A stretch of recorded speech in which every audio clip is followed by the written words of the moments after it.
what we constitute and what is constituted as freedom here is actually a bondage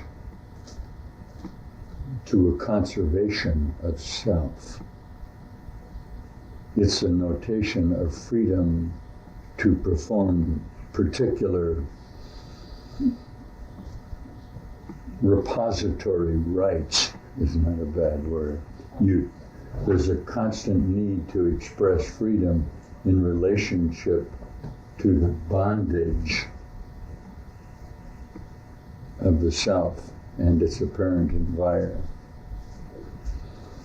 These words that I wrote this morning are pertaining to the method or the idea that we have a method of meditation or contact with ostensibly superconsciousness that affords us a freedom different from the freedom that is expressed by perception. Once more, we'll read it. Our high meditation, our indication of union with God or with wholeness, does not bring freedom to perform, but rather freedom from performance. Not freedom to persist, but freedom to absolutely relinquish. That's real freedom. Okay. Freedom to be free, not freedom to have free or to act free. The freedom of no necessity, not a new kind of obligation. To a perceptual consciousness, there is something terrifying about the idea, the notation of absolute freedom. The concept of necessity, the concept of bondage, the concept of survival is the premise on which perceptual consciousness is based, n'est-ce pas? Isn't that so? Okay. So if a super consciousness, say in the method of my awakened mind or in the method of the teachings of the character Jesus Christ in the Course in Miracles, present or have presented or did present you with a relief or release from your notation of time, which is what death is, you will inevitably view that as frightening. You are literally afraid to live, to be eternal. And that's very interesting. But until you look at the possibility which is ingrained, which is inherent, which is a priori in you, of the idea of a wholeness, okay, until you apply the mechanism of the mind or the thought to the notation of eternity, you will forever turn on the limited concepts and bind yourself to the notation of death. Isn't that so? And of course, that's exactly what you do. All of the processes or apparent methods of religion, folding back, okay, are designed to make the notation that contained within you is a faculty of remembering or bringing together all of the atoning, as Jesus would say, the word at-one-ment, all of the genetic memories or patterns that constitute your symbiotic relationship. Isn't that amazing? You see yourself as a body, yet every part of that body, as defined by wholeness, must contain the whole everything. The whole nothing. Yeah. I'm going, whole no. It's a little early in the morning here at God's Country Place. It's only 5:30. We're up early around this place. Good morning. We're speaking of freedom for those of you who are arriving now from your land of Nod, or should I say other land of Nod, since what better defines perceptual reality than the notation that this is the land of Nod.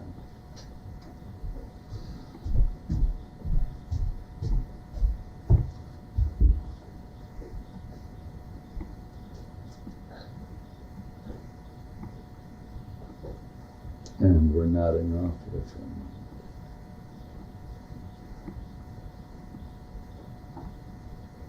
There's a descriptive passage in the text of the course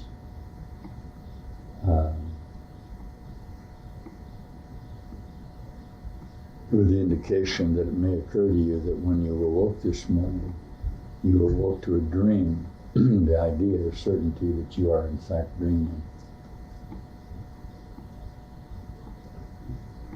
Perhaps dream is not the best definition, but since perceptual mind requires definition, you have within you a conscious acquiescence to the notation that when you dream, you awaken and it's not real. So that using that factoring, I can present you with the certainty that when you awaken from this dream, you will see immediately that it is not real. Yeah?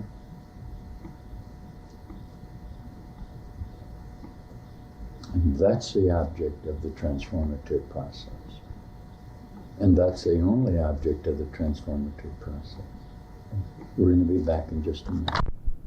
And we're back here because we had a beautiful interruption with the consciousnesses around us. And I see John Frank approaching around the hill down there too. Our notation is that this is a dream. Okay. Now, the admission that it is a dream is beneficent in this regard. No matter how we may eventually view it or assuage the idea, the earth is a place of pain and fear, okay, and eventual death. Now, to deny that is absurd, and there are almost no consciousnesses within a framework are going to maintain within their own limited shell of reality that they have carved out a place in this place of chaos where they manage to sustain themselves for a period of what is termed time and then die a rotting death, essentially. So what we're dealing with here is finally, as Master Jesus would express it, no limited consciousness can tolerate the pain of separate existence indefinitely.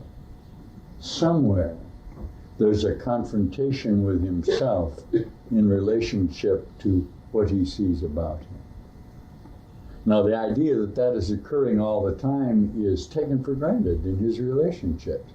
He's born in pain.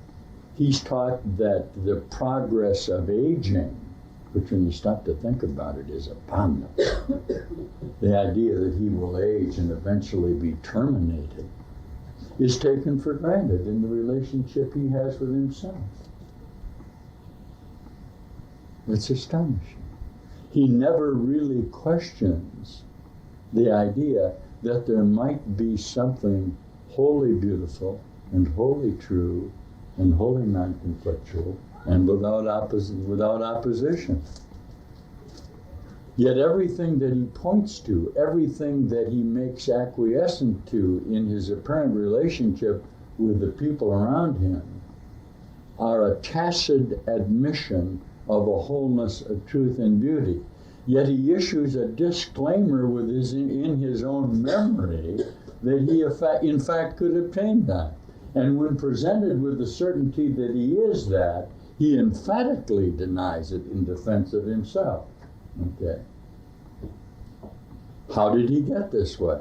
What difference does it make how he got this way? Okay. If the notation is he is in fact in conflict, better he address his relationship with himself in regard to the pain that he apparently feels and the obvious memory of wholeness and beauty in God that he has in. Is that the process I am presenting to you? Yes. Okay. Now, just for a moment within the philosophy, we inevitably must deal, and I'm not going to deal with it in detail, momentarily, with the idea that if there is something whole and true and beautiful and perfectly disordered in the sense that no order would be required, there could not be something false or painful, okay, or conflictual. Now that's a statement of reasonable fact, but it's a statement that cannot be tolerated by frictional mind, because the basis of the reality of perceptual mind is conflictual. And the admission of a whole truth, okay, an absolute non-dictatorial, what you would call fascism of reality, where there is no conflict because there is no judgment, obviously is not a conceptual idea, but rather the relinquishment of the conception in order that the consciousness see that he is whole. Okay. That's the transformative process that all history has expressed. This is what Christianity is. Christianity is a statement that limited man, that man as defined, earthly man, can, through a transformative process, through a resurrection, through an enlightenment, through an atonement, okay, through a course in miracles, come to know the reality of his association with beauty and truth that is universal consciousness. That's precisely what Jesus Christ teaches in the process of relinquishment of self. He teaches nothing but this. He makes no claim to doctrine. Incidentally, there is no doctrine in the Course in Miracles. No. The problem with teaching the concepts of the Course are, and as Master Jesus would indicate, it's important that you get out of the concepts as rapidly as possible, since obviously they are in direct conflict with the established Christian Church. Not because they are particularly derogatory to the establishment of Christianity, but because they are absolutely derogatory to any association with perceptual reality which constitute establishments of the earth itself. The whole teaching is you are not of this world. The whole teaching is you're not from here. The whole teaching is that you can escape this through surrender of yourself. Right? See how simple it is. Okay. Is this an individual teaching of your own atonement? Sure. Sure. Obviously, the problem that you would have with it is the process of relinquishment of the limited you in association with your sociological obligations will bring about an avant-garde feeling of detachment resulting in an eros expression of freedom. You literally don't want to participate in the chaos and death that constitute the world. And for that you will be derided and castigated. And you're expected to perform the ritual of aging.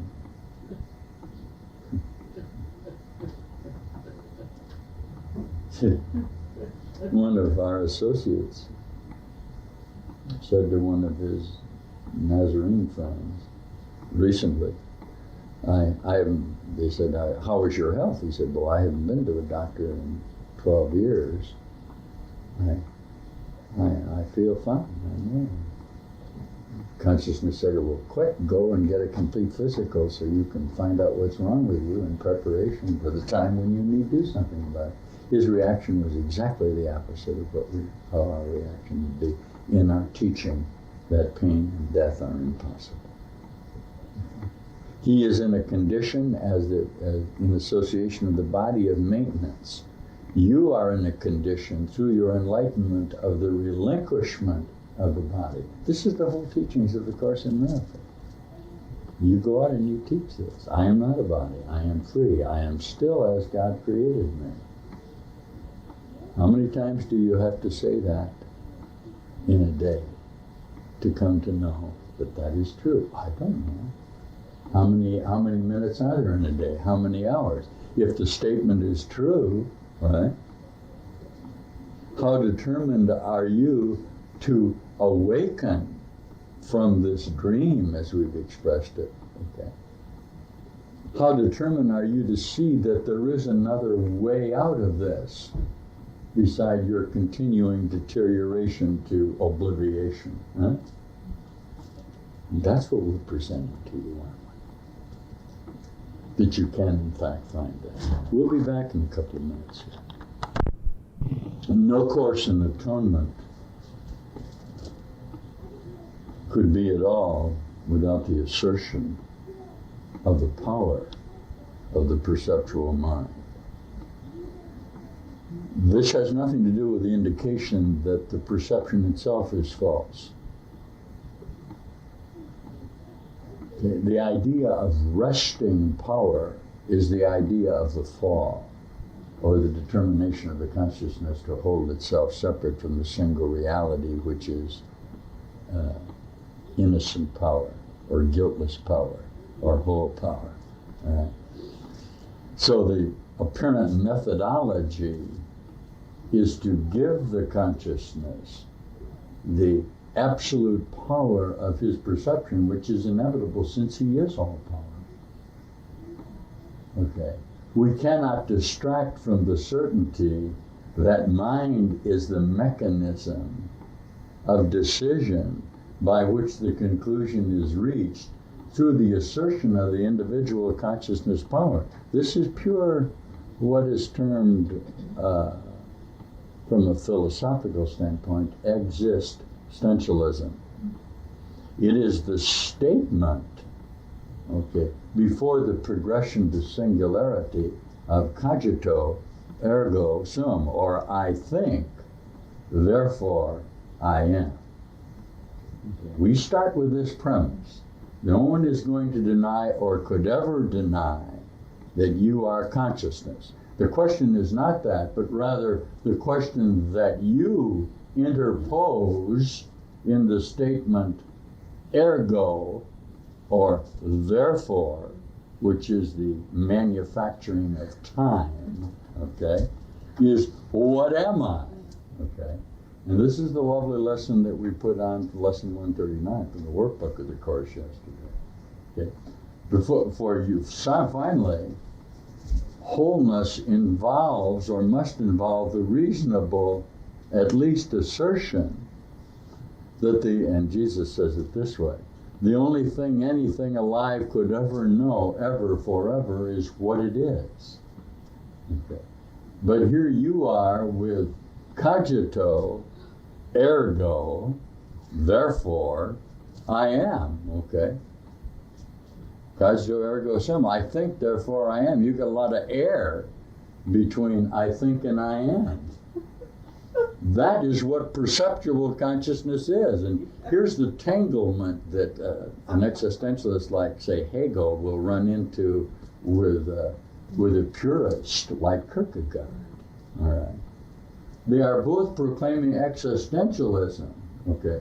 But remember that we are teaching to the nature, since the mind is limited in its concept of itself, to the transcendence of the limited state. Now we're into Neoplatoism. Now we're into the ideas of, beautifully expressed by the transcendentalists of Ralph Waldo Emerson, classically. Okay. This is transcendentalism. This is the expansion of the whole mind to the realization of its particular whole existence. This is called transcendental existentialism, for want of a better expression.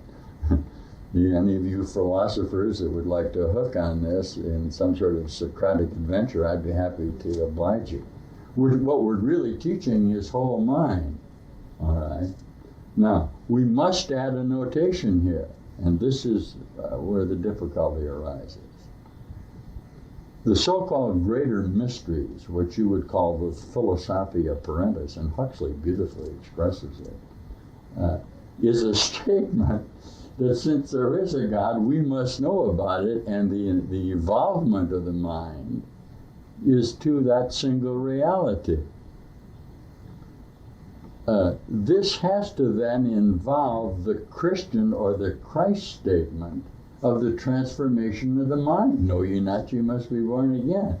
Now this is the mystical experience, or to raise it up a step as you're going to teach it as a later day teacher or master. It's a statement of the acceleration of the evolutionary process of man to the realization of his Gnostic consciousness. And, come on.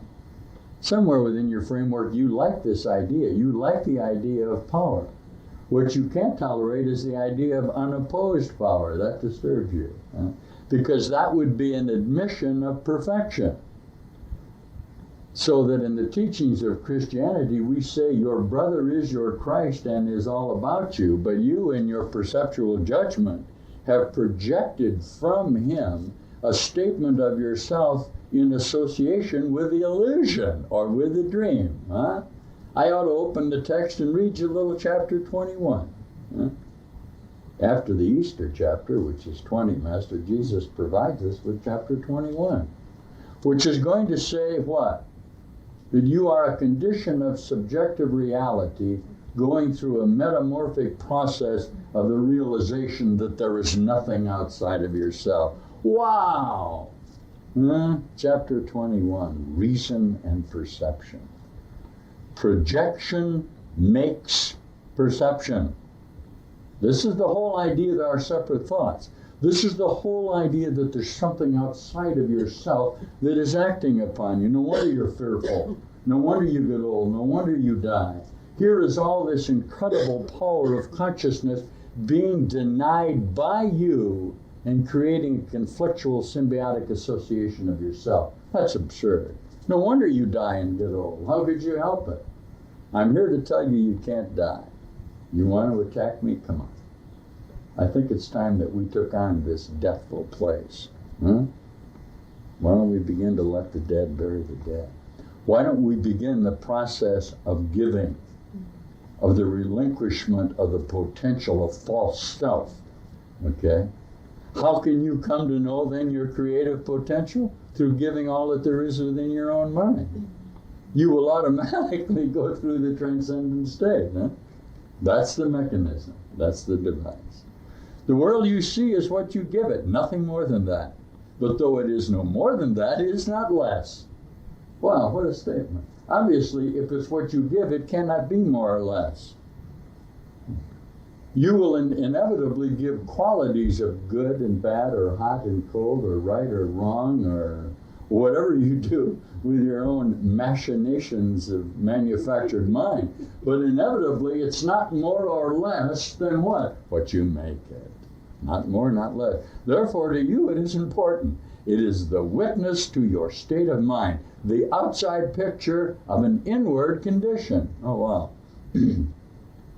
As a man thinketh, so does he perceive. Therefore, seek not to change the world, but choose to change your mind about the world. Perception is a result and not a cause. This is the key teaching to the subtraction of objective reality, to the progress from Newtonian physics to quantum, the great leap to the singular association, assertion that everything is contained within each thing, and it's in your mind. Okay. That is why order of difficulty in miracles is meaningless. Everything looked upon with vision is healed and holy. Nothing perceived without it means anything. And where there is no meaning, there is chaos. And this is what's in your dream. Because you attempt through your objective perceptions to hold together within a time framework, through sequentiality of thoughts, a limited idea that you have about yourself. No wonder you're chaotic. You're in a constant change of, in a constant attempt to establish within the chaotic framework some sort of reality. Doesn't work. Damnation is your judgment on yourself, and this you will project upon the world. You see it as damned, and all you see is what you did to hurt the Son of God. If you behold disaster and catastrophe, you try to crucify him. If you see holiness and hope, you join the will of God to set him free. There is no choice that lies between these two decisions. You think there is, but there isn't. The whole statement of the unequivocalness and the uncompromisingness of wholeness when confronting falsity is a very valid and necessary tool in the mechanism of teaching. Why? Because any compromise is death. Okay? Truth is true and nothing else is true. Okay? And you will see the witness to the choice you make and learn from this to recognize which one you choose. And there's value in that. Because I'm presenting you with the inevitable alternative of certain sickness and death or eternal life and happiness outside of time. Okay? Wow. Never forget the world the sightless see must be imagined. This is you contained within your own cocoon, within your own kindergarten. Okay? For what it really looks like is unknown to them. They must infer what could be seen from evidence forever indirect. Okay?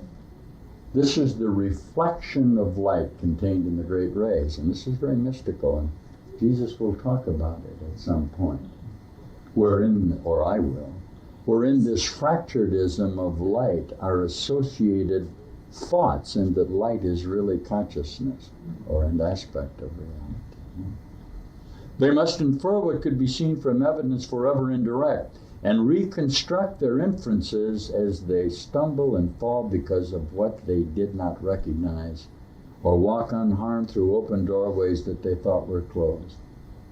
And so it is with you. You listen, you do not see. Your cues for inference are wrong.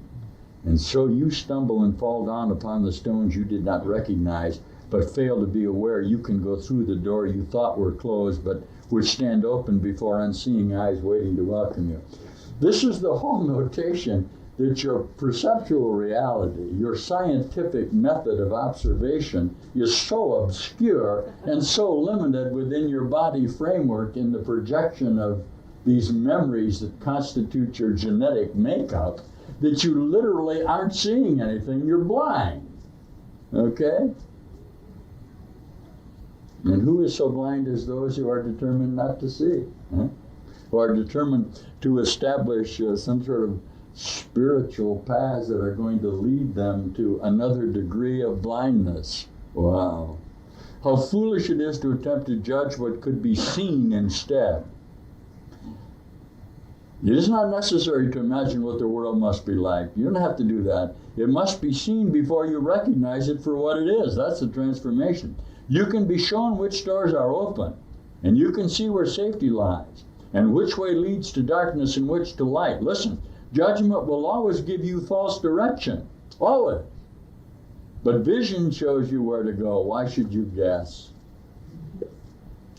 All judgment is false, and always in an association with limitation. There's no need to learn through pain. Laugh, everybody. We just have we have a proclamation here from the great Master, Jesus Christ, that there is no need to learn through pain. He was a perfect example of the crucifixion of the non-necessity of sacrifice, or so we say. You will grant, feel a little conflict in your assertion of this. Okay? There's no need to, because the moment that you would make a positive, unequivocating statement, you would spring into bright light and disappear from the chaos of earth. Hey, wow. How about that? And gentle lessons are acquired joyously and are remembered gladly. What gives you happiness you want to learn and not forget. Okay, this is what we're trying to do with you. It is not this what you would deny. Your question is whether the means by which this course, by what I'm saying to you, is learned, will bring to you the joy it promises. If you believed it would, the learning of it would be no problem, right? You are not a happy learner yet because you still remain uncertain that vision gives you more than judgment does. And you have learned that both you cannot have. Wow, that's an advanced statement. I'm presenting you the uncompromising assertion you can't have earth and heaven. Because any definition is what hell is. And earth is a definition of associated pain and death. Holy mackerel. Isn't that something? The blind become accustomed to their world by their adjustments to it. They think they know their way about in it. They learn it, not through joyous lessons, but through the stern necessity of limits they believe could not be overcome. And still believing this, they hold these lessons dear and cling to them because they cannot see. This is a description of karma and why the mind keeps turning on itself. Okay? They do not understand that the lessons keep them blind. Okay? This they do not believe. And so they keep the world they learn to see in their imagination, believing that their choice is that or nothing. They have forgotten what? That this is a dream. That they, and this is going to be presented to you now, that you are actually the dreamer of this dream, the instigator of objective reality. Okay? Wow. And so they keep the world they learn to see in their imagination, believing that their choice is that or nothing. They hate the world they learn through pain, and everything they think is in it serves to remind them that they are incomplete and bitterly deprived. A place of lack. Wow. Thus they divine their life where they live. Are you ready for this? Adjusting to it as they think they must. Afraid to lose a little that they have. And so it is with all who see the body as all they have and all their brothers have. They try to reach each other and they fail. And they fail again. And they adjust to loneliness, believing that to keep the body is to save the little that they have. Listen and try to think if you remember what we will speak of now. Here's a very famous line in the Course, okay, about the ancient melody, and it has a very strong transformative ideas contained within it. Listen, perhaps you catch a hint of an ancient state not quite forgotten, dim perhaps, and yet not altogether unfamiliar, like a song whose name is long forgotten, and the circumstances in which you heard completely unremembered. Not the whole song has stayed with you, but just a little wisp of melody attached not to a person or a place or anything particular. But you remember from just this little part how lovely was the song, and how wonderful the setting where you heard it, and how you loved those who were there and listened with you.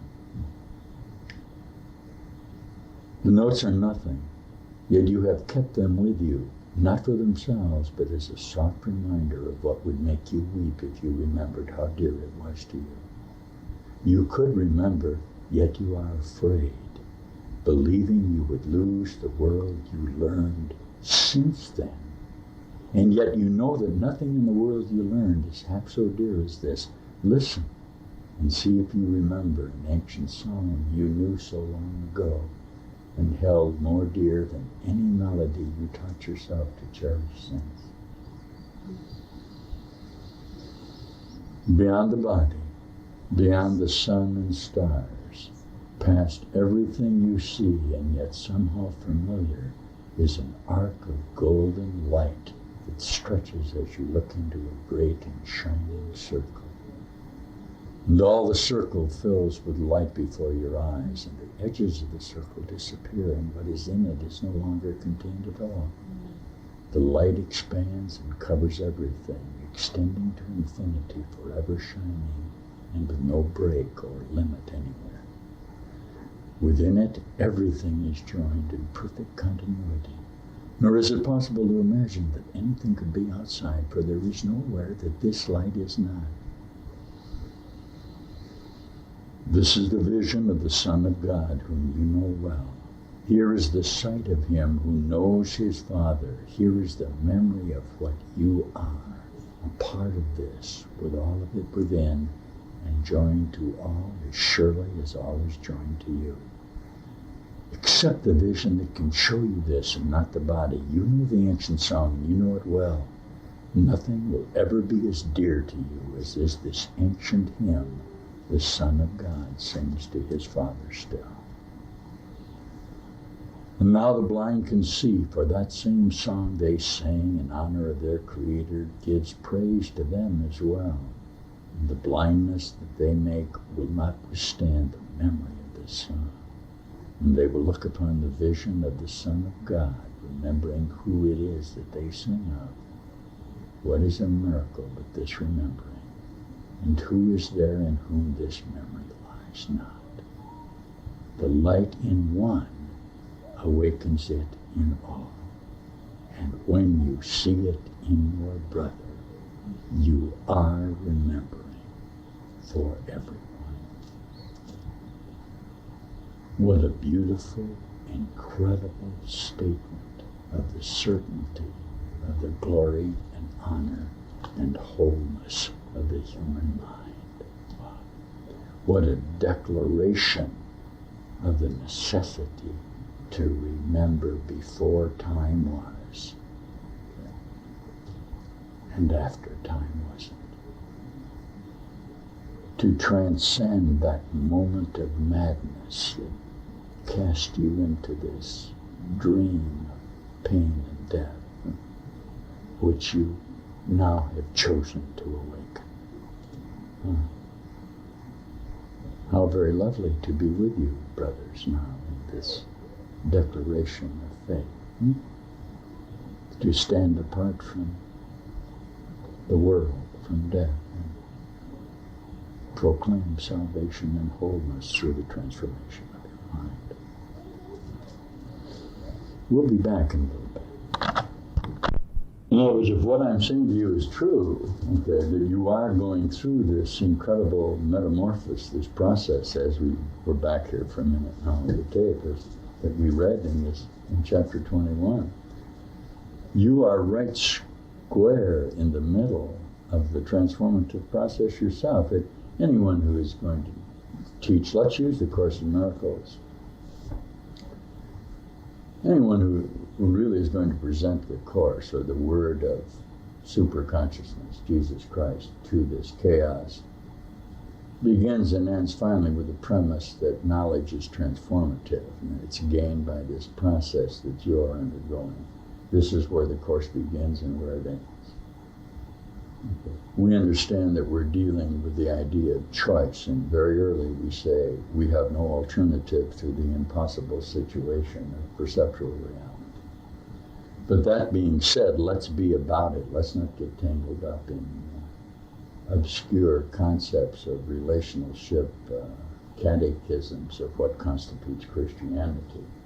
Or certainly not in some sort of Eastern modality proclaim the impossibility of a perceptual God, which some Eastern, apparently, teachers are doing. We make an immediate adjunct statement that God is not perceptual, that wholeness cannot be known by limitation, and proceed from there to the Christian statement that it is gained by the transformation of you, by what we would term whole body enlightenment. Is this still a secret? Is this initiatory process one that still must be kept hidden as it was in the societies of the Association of Mystical Christianity with the death process of the established church? Are you going to be burned at the stake for the presentations of wholeness? I don't think so. We have 600,000 copies of the absolute statement of love and truth sitting on coffee tables or being sold at rummage sales around the world. These words are the true words of the wholeness of your mind. We seem to be doing pretty well with it. Now, the advanced teachings, of course, are that you, through your positive initiative of relinquishment of the limitation of your self-conceptions, can go through a glorious revelation of the transformation of your mind. And this is physical, isn't it? To deny that it involves the whole you is to present the absurdity that part of you is going to transform and that the remainder of you is somehow going to remain in some sort of chaotic association. That isn't true. If you want the currently ignomatic statements of the Course that God only has one Son and it's you, I'll give you that. If you want the statements of the certainty of single death, single wholeness that are contained in the statement that you are the only Savior of the world, you can have those. I'm saying to you that the necessity is the process of your own awakening. Okay? Now, you don't mind that notation. What you object to is the inevitable method that I'll present you with by which you can come to know your wholeness, and that obviously is the relinquishment of your limited self. Okay? The giving up of the previous false value system of apparent reality that keeps you in sequential time. We'll be reading and talking about it more. Suffice now to say that we teach here transformation and nothing else. And we teach from the certainty that if one perception is false, all perceptions must therefore be false. And if there is a God, and if there is a heaven, then the earth is not real and cannot be, and that evil and sin cannot exist. Are these the statements of the Course in Miracles that are so assiduously avoided? Of course. There is no life outside of heaven. Therefore, this cannot be real. We'll be back in a moment. Now, since we're teaching the transformative process, in the remaining few moments on this side of the table, put on a transformative meditation that may serve as a guide for you, if you will, in your own individual pursuit of reality.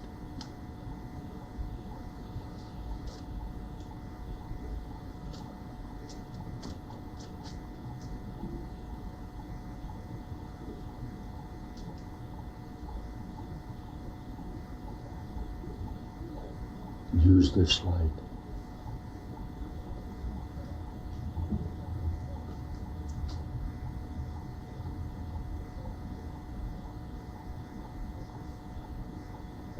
It's available to you in unlimited supply.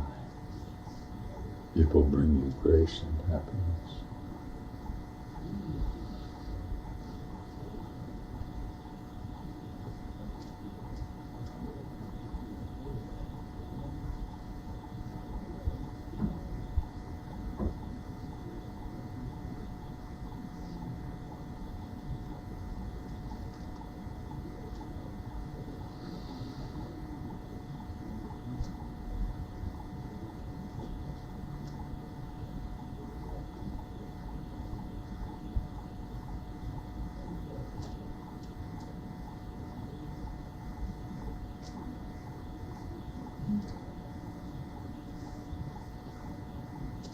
Right. Open the door.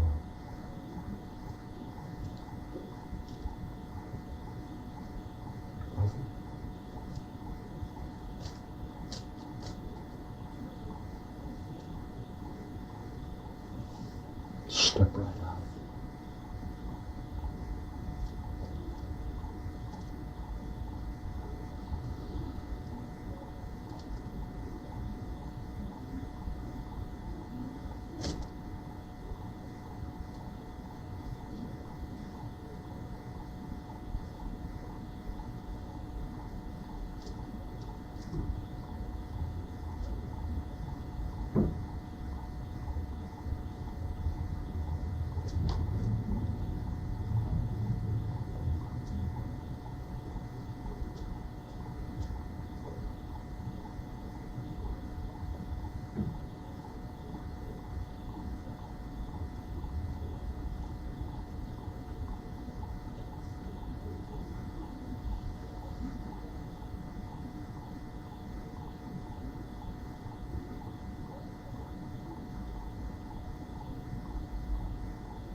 Be grateful.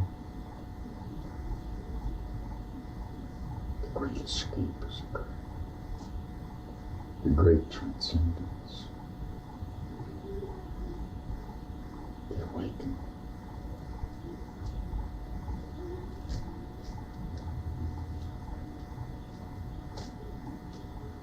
And it's you. Not someone else, not some concepts you have, something outside of yourself. Just you. You were the dreamer. You are the awakened one, and this is past now and over and gone long ago. and you're free and whole. In perfect ecstasy.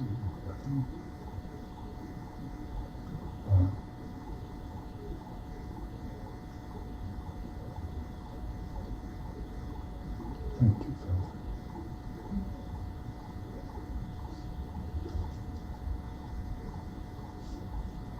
Thank you, dear brothers.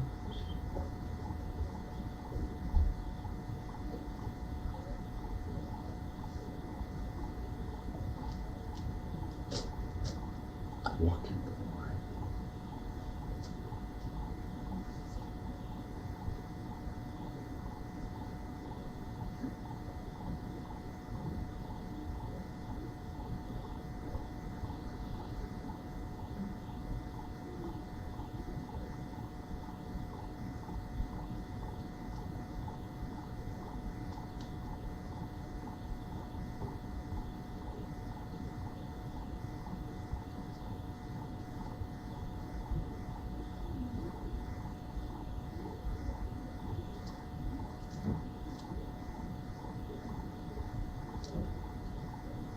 Thank you.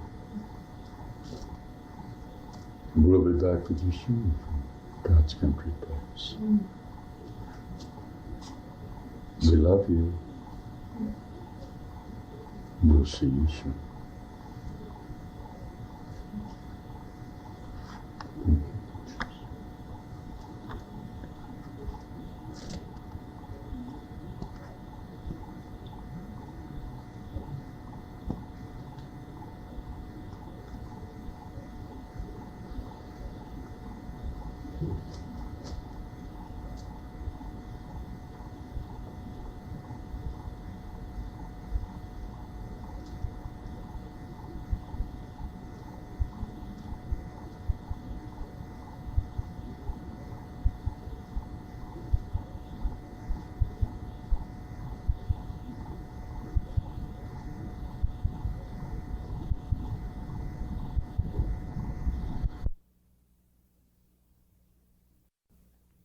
And I don't know how long this tape will last. We'll try to continue this morning with the idea of subjective reality.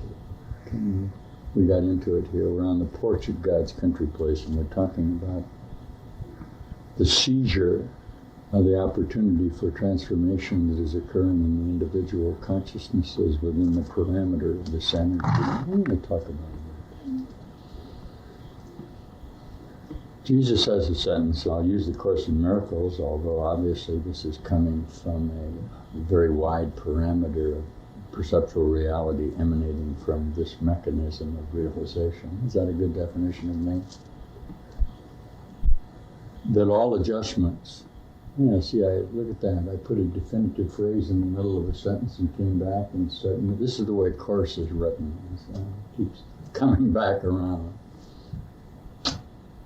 All adjustments are of the ego. Okay. Inevitably, because the persona, Marty, John, Anna, Joe, Christian, okay, are adjustments to individual mind responsibility. The whole notion of responsibility, or the sequencing of the relational thought, is an adjustment. And this was the talk that we gave yesterday on the tape, wasn't it, about your determination to seek happiness, peace, and joy in finding who you are. If you start with the premise that you don't know who you are, obviously everything that you do is going to be an adjustment of sorts to find out who you are, isn't it? So we come out here onto the porch, and this is a particular mindset that people who first come to God's country place bring with them. Obviously, everything is an adjustment. They'll come from a warm climb into our cold climb, and they're cold, and they'll say, I'm cold, and I'll say, that's okay. At what point do we say, I am not a body, I'm free, I am as God created me? I don't. We do not teach the discipline of non-adjustment, but rather the certainty that if the mind will be allowed to accelerate first through the detachment of associate thought, and then through the ensuing energy that permeates the consciousness as it brings itself together in the atonement process, that what the weather conditions are, or where it sits, or where it is, will have no relationship to what it's thinking or doing at all, will it? Why would it? Excuse me. I can't see any reason why it would. The whole effort that we are trying to bring about here, there. I'm going to have a drink of this. I'm going to leave the tape on. Yeah? Do you know that I drink Folgers instant coffee? Maybe General Foods will send us a case of that. Right here, take me a second.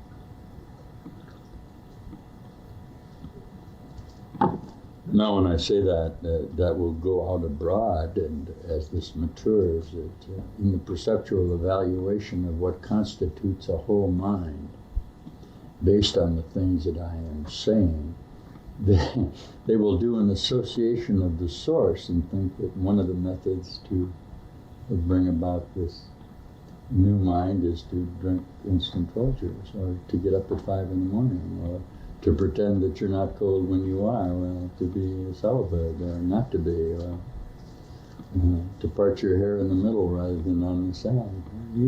You'll never stop.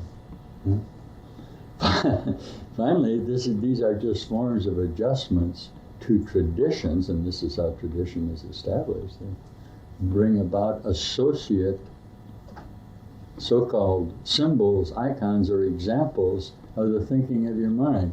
There's a lovely sentence where Master Jesus says, nothing represents anything.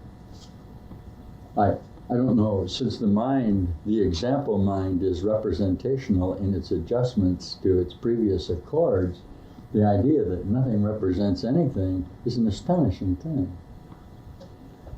The dualistic mind is literally idolatrous. That is, it creates idols or forms or thought forms in associations with the congruity of its own efforts to establish itself and remain within the framework of the temporal modality.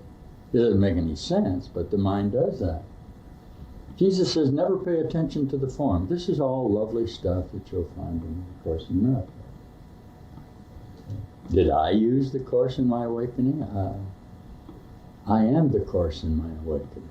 The Course in Miracles is not a set of 3 books that give you a particular direction to how you can find peace and happiness within the throes of death. The Course in Miracles is a complete expose through the revelation, through the insinuation of whole truth into death and chaos, or separate mind, of the single manner in which a consciousness evolves from his limited perceptual mind to whole mind, which is the natural condition of all consciousness in the universe. That's what it is. The idea that it's a required course, and this occurs very early, of course it's required. If any course is required, the course of enlightenment, or the return, or the remembering, or the religion, your individual mind could be the only requirement. That's not to say that it's a real requirement, and here's your dilemma. All awakened minds that stay here momentarily, say, as I'm going to do now, are very, very particularly certain of the unreality of this place. The very difference between what I am teaching and what you will teach is first my certainty of the unreality of this, and second, that being the case, the teachings that you have no choice, okay, but to awaken and remember your wholeness and your loving and goodness. Very early in the Course, we say to you, and Jesus says, we are dealing with the impossible idea that you have a choice between dying, being in time, and being eternal, and being what consciousness is. And if you would stop to look at it, you might see why Jesus keeps saying you're hallucinating, why he keeps saying this is an insane place. Anyway, now, to take that just a step further, obviously, Socratically and philosophically, if there is a good and love and truth, and we said this many, many times, there could not be evil and death. And any theological problems or philosophy or finally psychology problems that you may have will be attempts to equate what you observe here with the a priori certainty in your mind that you are whole and that you are whole. That could be the only problem you ever had. That being said, the most efficacious, the most rapid way to shorten time to come to that certainty would be to commit yourself to the example of no choice. And I teach no choice. Jesus calls it Holy Spirit. And if you take Holy Spirit and define it as one-eyedness or singular determination, the opening of the third eye, perhaps esoterically, if you wanted to get into the physical ramifications of this.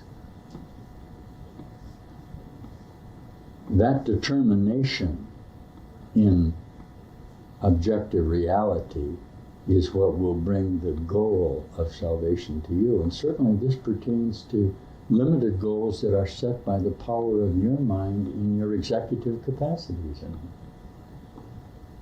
if there's one thing that we would say of a so-called born leader is that he sets a high goal and by whatever jurisdiction, by whatever means, brings it about, don't you see? He will make application to that goal. Okay. He's able to delegate limited obligations and see the single obligation that he wants to perform. This is not different than the practice of the religious discipline of coming to know God. It's the same idea. If you will set your example, okay, if you will set your goal as eternity or stepping out of time, you will discover rapidly how very naive the truth is. Your declaration of your determination not to die, okay, regardless of how you may feel about it, is a precise certainty that you never will. Okay? I know this seems a trifle simplistic, but anyone who has ever come to me, and if I look at them, and as I'm looking at you now, Marty, I say, Marty, there's no death. Okay? The consciousness begins to walk around and say, hey, there's no death. I don't have to get old and wrinkled. I don't have to get cancer. I don't have to see all my loved. I don't have to be finally concerned about providing for my welfare and have a place where I can go and get old-timers disease and rot. Right, I don't have to be concerned about that. There is no death. Certainly, if there is no death, I couldn't be sick and there would be no aging. And this is precisely what I tell you is true. And if you hang around here, what happens to you? You don't die, ever. If you will believe, this is back to the original statement of all teachers. If you will believe what I tell you, you will remember, okay? You will begin to remember and finally remember absolutely that if there was a path, it's over. And that basing your reality on your previous associations with yourself, in which what? You always died, didn't you? Huh? You've always died before. Well, now I'm here in the middle of what we said yesterday about your dream. I'm here in the middle of your dream, and you're dreaming me. Okay? But at what point in your perceptual mind are you willing to listen? Where are you in the gathering of your own associate thoughts? Karma is the Eastern idea. With the capacity to see the Christ who is obviously all about you. Am I, in that sense, a representation of that? Yes. Since perceptual mind is representational, you are using me as a representation of what you think the possibility of a Christ might be. And that's okay. Is that a form of idolatry? Sure. You will discover if you are with me, okay, that my absolute justice and honesty consists of constancy. All of the consciousnesses who have come to me in love have discovered the hard work and difficulty of dealing with a constant mind. I said to you yesterday that while I appear not to discipline, nothing could ever be more disciplined or difficult or simple, finally, than the no alternative presentation that emanates from light to darkness. Okay?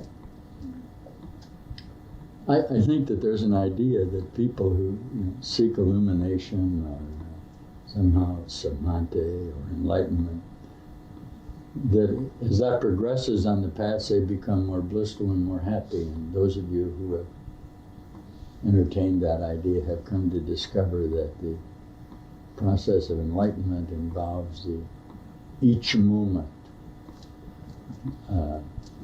facing each moment of the conflict between time and eternity. That's the workbook of the Course, and that's what we teach. We'll be back in a minute. Well, we're back with you now. We're rambling a little bit here. Let's see if we can get some sort of focus on this. We're speaking of Holy Spirit, or one-mindedness, or seeking a goal. We mentioned that the power of the mind to bring about the conclusion of the conceptual thought is inevitable because finally, subjectively, there's no distance between the cause and the effect. Obviously, perceptual mind doesn't see this and sets very limited goals within time frameworks, doesn't it? Let's look at this term, executive mind. A mind of leadership in the world can see a major goal that it wants to bring about. It may for a moment flux in its perceptual needs of the necessities to bring that about, but it remains determined, for example, to register within a corporate structure a particular gain. That may include all of the mechanisms of production, distribution, advertising. He's not really concerned about that. He's already done that in his mind. Okay. He's concerned only about the finality of the goal that he seeks. Is this an example of George Washington or Abraham Lincoln or Adolf Hitler? Yeah. So finally, we are teaching power of the mind. Okay. The kind of consciousnesses who are coming, and Master Rana and I were laughing about preparing this kind of a pseudo questionnaire about what the qualifications for entrance into the Master's Academy would be. Okay. And this questionnaire, in the preparation of this questionnaire, we discovered that the similarity of our minds and our mindsets and how they work in relationship to our experience in the world is astonishing, the people who come. We've discovered that many of us have and do suffer from what we would term mind speed, where our cause and effects aren't really very far apart. And we go through an adolescence where we see, for example, that the goal of life on earth is finally only death. And this is what, as we mentioned, causes the depression of the adolescent. Okay.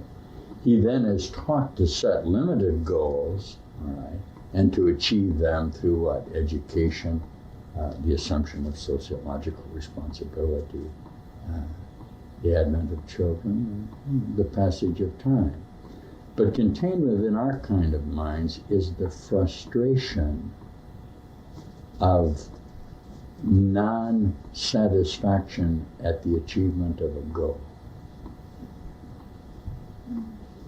Because our consciousnesses have set within our own karma framework the ultimacy of enlightenment, we very early on discovered that the success of opening night is dashed by the necessity of a 2-year run. Okay, we don't want to do that. We are a renegade in that nature. Before my awakening, I've had many incidences of what apparently were very successful episodes in my life, and they were always accompanied by forms of depression, inevitably. And my depressions would occur right in the middle of the highest, my so-called highest moments of success. And I know that there are a lot of consciousnesses out there who haven't necessarily reached anything that could be termed a bottom in what we call bottom, or certainty of the unreality of this and the impossibility of being what we would term successful. That finally all of our hopes are going to be dashed in the passage of time today. But the closer that comes in your mind, and this is our whole teaching idea, the more you will seek for another route, for a way out of this, if there is one. At what point do you really address in your own mind and hide behind this frustration you feel when you lock the door and sit down in anguish and don your sackcloth and your ashes and rent your garments and wail at the wailing wall, and then make yourself presentable and go on out into this chaos? Don't kid me, brothers, I know you. And you're out there and you're everything looks good. Come on. In the later day teachings will acknowledge this. Not only will they acknowledge it, but they will present you with the optimism, with the opportunity for you now to look at how you are different than your apparent counterparts in this space-time frame. It will allow you to address the notation that in the evolutionary process, as Master Jesus would say, we are not all equal in time. And the frustrations that you feel with the limited establishment goal can be very, very beneficent in your continuing pursuit for something outside of this framework of limitation. Isn't that so? Now, does that involve the pain and frustration that you may feel in the death and loneliness of Earth? Certainly it does. Certainly. That cannot be measured. Okay. There's no measurement about who, and any judgment about it will be false, obviously, because all judgment is false. But more than that, there is no measurement about who in their own time framework is going to begin to hear this message that I'm presenting to you. That need not concern you. Our concern, now, listen to me, is we are embarking on a very advanced program, taking the basis of the subjective reality presented in the Course in Miracles and presenting at a new range of consciousness the certainty of the individual mind transformation. Okay? The final revealing of the initiation process of the individual, not as a group now, okay? Not as any sort of establishment, not even finally perhaps as defined as Christianity. I don't know what you define it as. Who cares? It's the awakening of your individual whole mind to eternal peace and happiness. Now, will there be miracles that occur along this route? Oh, wow. Why wouldn't there be? If all of the world is only your concepts, as you change your mind about it, everything around you must change. Hey, that'll make you feel good. And inevitably it does. And these are these moments of happiness that you begin to experience now. This changing of your mind that's going on. I know you all very well. Somewhere within your genetic makeup, obviously you know me very well. There are no strangers. How could there be? This is only your own concept. Am I a little further along in time than you are? I suppose that if you're looking for a definition within the framework of time to what a so-called Christ or Savior is, he is a mind, if you're going to stay in duality for a moment, that has maturated a moment earlier in time and presents you with the certainty of your own inevitable future. Okay, what's wrong with that? You hide behind the mask of limitation and proclaim the impossibility of your own Christhood, and you give it some sort of idolatry and place it in some sort of moral framework where You can proclaim yourself to be imperfect. That's nonsense. Perception is imperfect, brother. Lay down your trudging of defense and stand and look at yourself in relationship to 1,000 billion trillion stars. Perhaps at that point you can accept the simple responsibility for your own mind, and that's really what the requirement is. Now, the process of doing that, as we began this take with, is the process of acceptance of yourself in association with your own mind. We're going to go to the psychology just for a minute. If all of the evidence for reality are manufactured by your own mind somewhere within the framework of time, and you are resisting them or conflicting with them or sorting them out, the obvious process to enlightenment or whole mind will be the relinquishment of your previous concepts. Come on now, this is real fundamental. You can teach that as giving up grievances if you wish. You can teach that as not letting the sun set on some sort of sorrow that you have with your brother. And certainly you can teach it within the framework of forgiveness. Will this lead you to the certainty that you are only forgiving your own thoughts? Of course. That'll make you feel real good if you'll do it. I don't have the time or patience for consciousnesses that are practicing forgiveness. That's nonsense. If you can't come to know before you come to me that all pain is self-inflicted, there's no sense in you coming. Very early on in my endeavor to find some sort of peace and happiness here, I discovered that I was doing it to myself, and that was a big step for me. And that can be a big step for you, so make it, for Christ's sake. Then come to me with the certainty that you're doing this but to yourself, and I can show you the relief through the relinquishment of the necessity for you to perform in fear the responsibilities that you previously engendered within your own time framework. That's how easy it is, and how difficult it is. Why? Because it's a single occurrence. It's only going to happen once, and it did only happen once. Where is the world when you're not here? Nowhere. The world is your construct. Anything outside of heaven is not real, therefore this is not real, and you're dreaming. The sole responsibility then of the initiate is to awaken to his own certainty, to his own home mind. Now, how is that done? Well, you don't like this process. Blessed are the meek. Is this not evil? Blessed is he who searches after truth and righteousness, who is reviled in my name. All the other things that go with with what? The process of giving and serving. There's an element involved in the action where the consciousness is an insidious deception that occurs in conceptual mind. Okay? And that's why one of our high teachings of relinquishment is in the process of giving, and includes sentences like, you can't possibly know you have anything until you give it away. Obviously, the responsibility for the limited self includes the mechanisms of existence, for goodness sake, and the value system that is established in the consciousness in this pursuit of death. Okay. Do you awaken only through forgiving? Of course. How else could you? There is no conflict within your own mind. Now, is this within the framework of the Course unconditional love? Yeah. But unconditional love is not a statement of unconditionalness, it's a statement of all condition.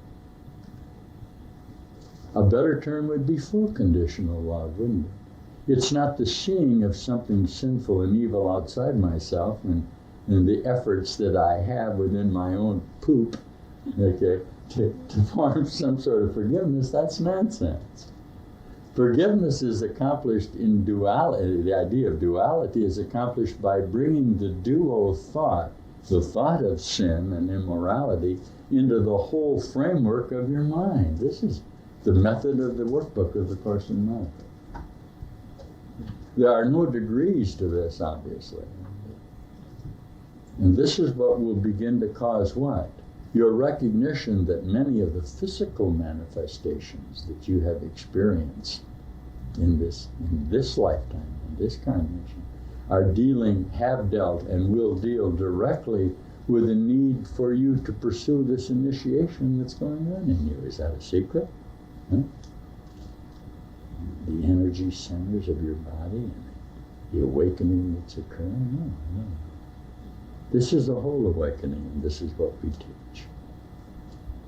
And this can give you a lot of peace of mind, and you're going to feel very happy about this. We're teaching happiness and love here, okay? But we're demanding that you not associate it with pain and death. And this is where we're in conflict, and only here. And any whole mind that presents you with total love and happiness, you will resist, because the nature of your existence is based on death. You always slay the ones you love, because you love them to slay them. What an astonishing thing. If I come into your dream and say to you, dear teacher, there's no reason for you to lose your children. There's no reason to carry these resentments that you have about what people are doing to you. It's impossible to be unjustly treated. You may not like that at the beginning, but the peace that will come to you as you gain the power of admission is extraordinary. You'll begin to examine your own thoughts. You're not going to let somebody judge what you are in your shared limited association. This is a very valuable psychology, isn't it? Very early we teach that all judgment is false, so that any manner in which a consciousness that's outside of you, whether you can admit that you've constructed him or not, he doesn't know who you are. How could he? You don't know who you are. That admission is what speeds up the process to wholeness. It's fun. Why? Because as this occurs, the miracle, okay, the healing miracle literally begins to happen all around you. And it's time for you to look at that. And those who are listening to this tape, it's time to look at the miracle of the transformation of your mind. The inevitability of the mutation, the evolutionary process that's involved in the human mind awakening to its absolute capacity. We'll be back in just a minute. Only forgive, don't hold grievances.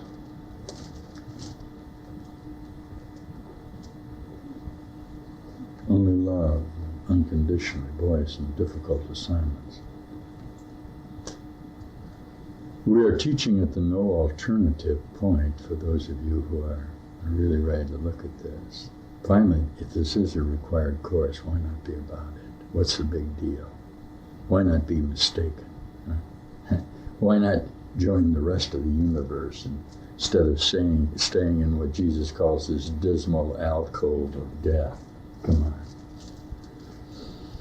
You know in your mind that you have a function to fulfill here, and that's to awaken. And whatever process you have to use to do it, be about it. You really don't want to die. Look at it. Look at the offering that's occurring here for you now. Huh? I have a function God would have me fill. It is your Father's holy will that you complete Himself. What a sentence. This is lesson 192 in the workbook of Course in Miracles by Jesus Christ. And we're going to read it because I feel like talking about forgiveness for a minute. It is your Father's holy will that you complete Himself. Isn't that a lovely sentence? And that yourself shall be His sacred Son, forever pure as He, of love created and in love preserved, extending love, creating in its name, forever one with God and with yourself. Wow. Talk about singular wholeness of mind statement. Isn't that lovely? Yet what can such a function mean within a world of envy, hatred, and attack? And as you look around you, look at how your mind is in its determination to judge and to be jealous and to hold a grievance and to attack somebody either directly or with the faint praise that you give him in association with your own false self.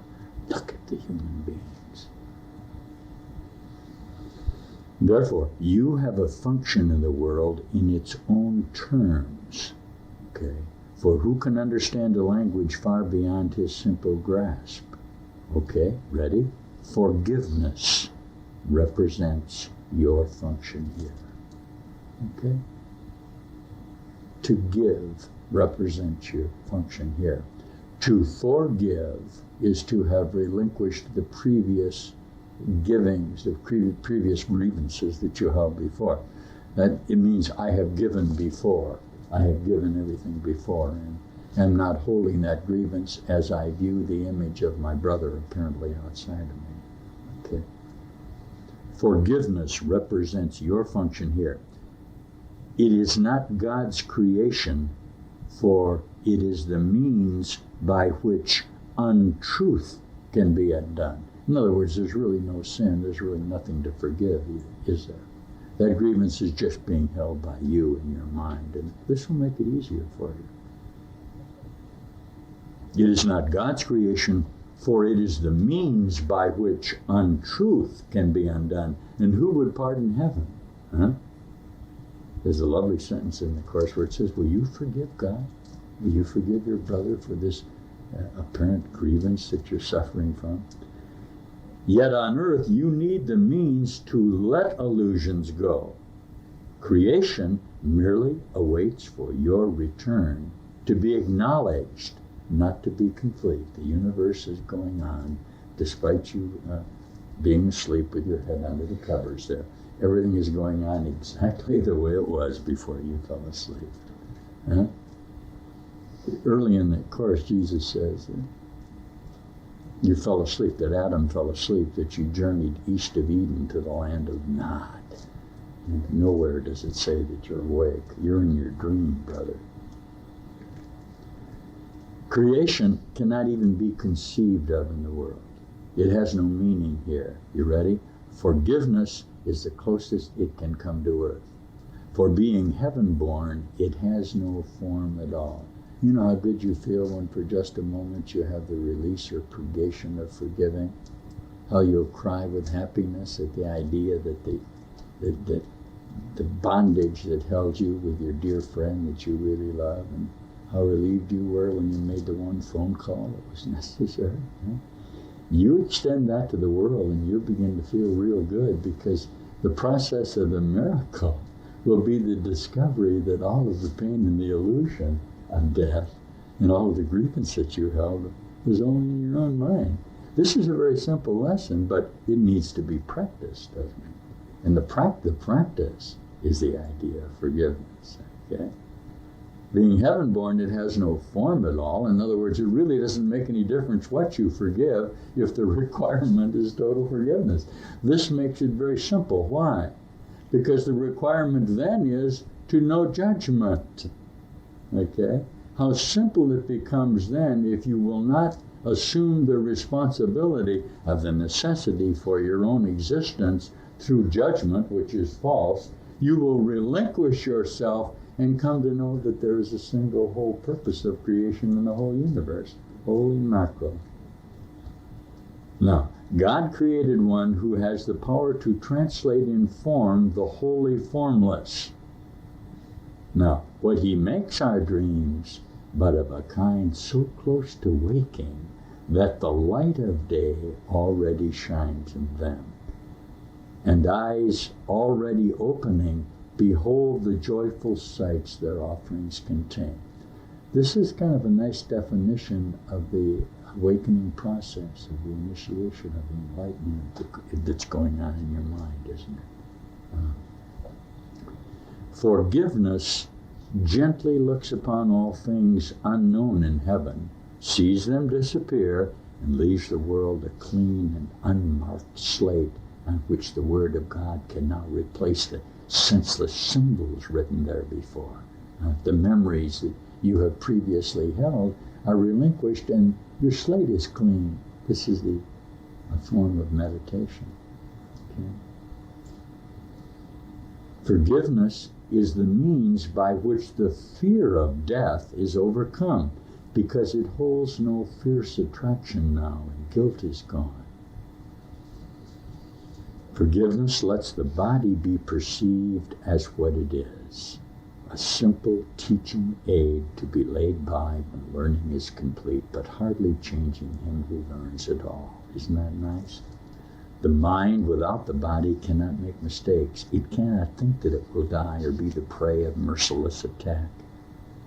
Anger becomes impossible, and where is terror then? What fears could still assail those who have lost the source of all attack, the core of anguish and the seat of fear? Only forgiveness can relieve the mind of thinking that the body is its home. Only forgiveness can restore the peace that God intended for His Holy Son. Only forgiveness can persuade the Son to look again upon His holiness. With anger gone, you will indeed perceive that for Christ's vision and the gift of sight, no sacrifice was ever asked, and only pain was lifted from a sick and tortured mind. Is this unwelcome? Is it to be feared? Or is it to be hoped for, met with thanks and joyous accepted? We are one, and therefore give up nothing, but we have indeed been given everything by God. Yet do we need forgiveness to perceive that this is so. Without its kindly light we grope in darkness, using reason, but to justify our rage and our attack. Our understanding is so limited that what we think we understand is but confusion born of terror. We are lost in mists of shifting dreams and fearful thoughts. Our eyes shut tight against the light, our minds engaged in worshiping what is not there. Who can be born again in Christ but him who has forgiven everyone he sees or thinks of or imagines? Who could be set free while he imprisons anyone? A jailer is not free, for he is bound together with his prisoner. He must be sure that he does not escape, and so he spends his time in keeping watch on him. The bars that limit him become the world in which his jailer lives along with him. And it is on his freedom that the way to liberty depends for both of them. Wow. Therefore you hold no one prisoner. Don't judge him, brother. Release instead of bind, for thus are you made free. Listen, the way is very simple. Every time you feel a stab of anger, realize you hold a sword above your head, and it will fall or be averted as you choose to be condemned or free. Thus does each one who seems to tempt you to be angry represent your Savior from the present house of death. And so, you owe him thanks instead of pain. Be merciful today. The Son of God deserves your mercy. It is he who asks that you accept the way to freedom now. Deny him not. His Father's love for him belongs to you. Your function here on earth is only to forgive him, that you may accept him back as your identity. You hear that? Okay, you created him, haven't you? You have made the image of him in your own mind.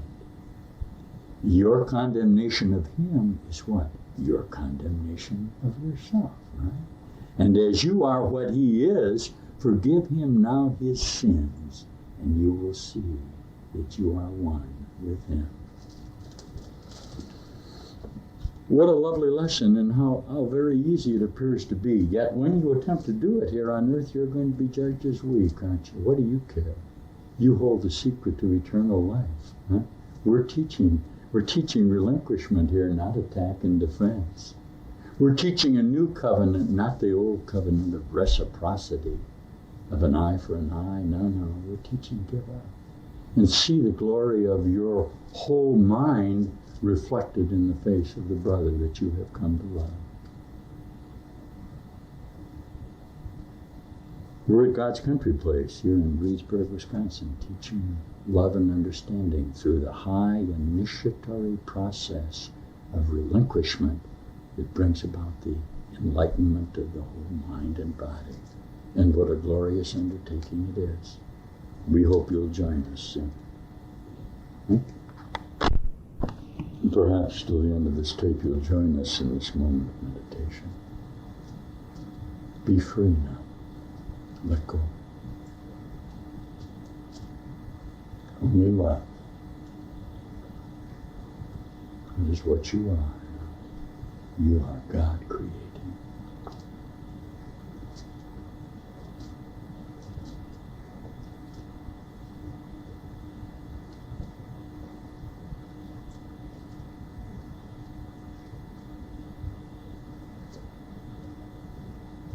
I love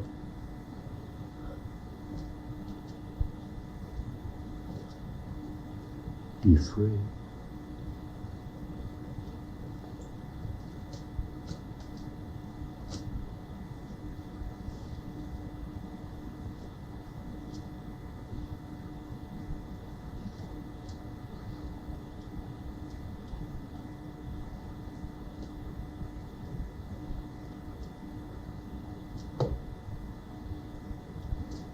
I want the peace of God.